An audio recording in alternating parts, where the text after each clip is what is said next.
Le petit chaperon rouge par Charles Perrault. Il était une fois une petite fille de village, la plus jolie qu'on eût su voir. Sa mère en était folle, et sa mère grand plus folle encore.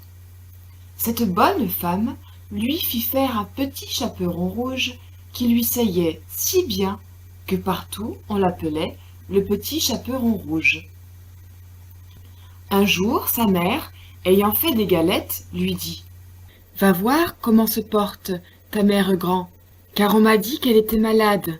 Porte-lui cette galette et ce petit pot de beurre. » Le petit chaperon rouge partit aussitôt pour aller chez sa mère grand, qui demeurait dans un autre village. En passant dans un bois, elle rencontra compère le loup, qui eut bien envie de la manger. Mais il n'osa, à cause de quelques bûcherons qui étaient dans la forêt. Il lui demanda où elle allait.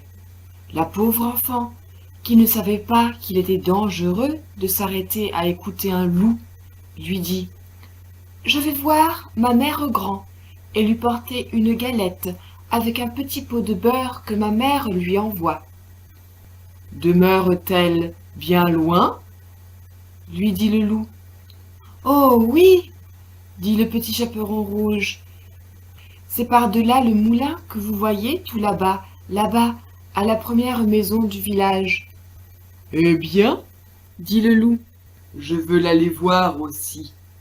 Je m'en vais par ce chemin-ci, et toi par ce chemin-là, et nous verrons à qui plutôt y sera. » Le loup se mit à courir de toute sa force par le chemin qui était le plus court, et la petite fille s'en alla par le chemin le plus long, s'amusant à cueillir des noisettes, à courir après des papillons, et à faire des bouquets de petites fleurs qu'elle rencontrait.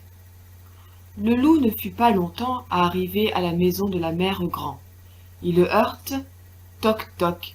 « Qui est là ?»« C'est votre fille, le petit chaperon rouge, » dit le loup, en contrefaisant sa voix, « qui vous apporte une galette et un petit pot de beurre que ma mère vous envoie. » La bonne mère grand, qui était dans son lit, à cause qu'elle se trouvait un peu mal, lui cria « Tire la chevillette, la bobinette cher rat. » Le loup tira la chevillette et la porte s'ouvrit.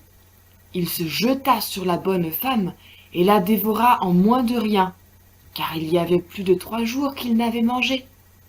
Ensuite, il ferma la porte et s'alla coucher dans le lit de la mère grand, en attendant le petit chaperon rouge, qui quelque temps après vint heurter à la porte.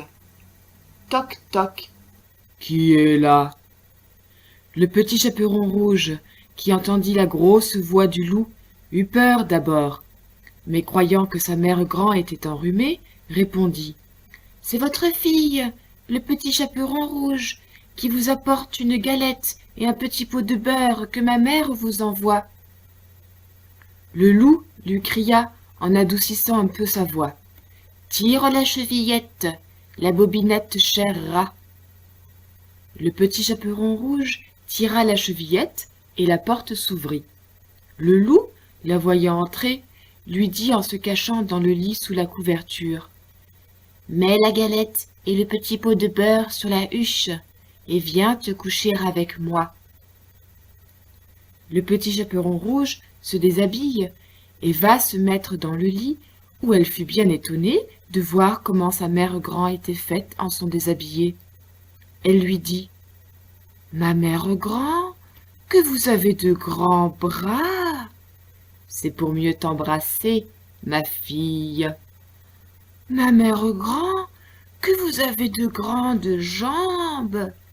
C'est pour mieux courir, mon enfant. Ma mère grand, que vous avez de grandes oreilles. C'est pour mieux écouter, mon enfant. Ma mère grand, que vous avez de grands yeux. C'est pour mieux voir, mon enfant. Ma mère grand, que vous avez de grandes dents. C'est pour te manger. Et en disant ces mots, ce méchant loup se jeta sur le chaperon rouge et la mangea. Fin de Le Petit Chaperon Rouge par Charles Perrault.